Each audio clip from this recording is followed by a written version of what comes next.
বুঝকে বলদের মতন লাগাস না, লাগা তোর মালিককে ফোন লাগা, লাগাইয়া ক যে বাচ্চু ভাই নিজে আইছে 2 চাই 2। আপনার ক্যান্সার হয়ে গেছে। ক্যান্সার হইছে? ওই বেটা কি কস? আমার মনে হয় না আপনি আর 15 দিনে বেশি বাঁচবেন। আমি পুরাই সুস্থ, উদয় একটা চিপ খেয়ে গেছিলাম বেটা মনের মধ্যে, আমি বেটা রিল্যাক্স।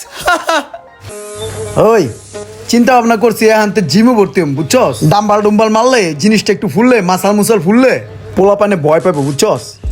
আর এই যে খাড়া রয়েছি, কিল্লা খাড়া রয়েছি জানোস? এই যে এই স্যারা গাড়িটা দেখতেছিস না, এই গাড়িটা খাওয়া দিব আমরা। এলাকার পোলাপান ভাই বেড়াদার, বুঝছ নাই? আমগুলো যদি খাওয়ান পাতি না থাকে তাহলে আমরা চলবো কেমনে? ওই চিপা চাপা ভাঙ্গা চুরা রটমট আবি যাবি পড়ে থাকে, এগুলো যদি আমরা না খাই তো কে খাবে, বুঝিস না? কে হয় কিরে তুই এদিকে খারাপ হয়েছিস কে? তোর বাপের নাম কে দিয়া? ওই বেটা এদিকে শুনুস না?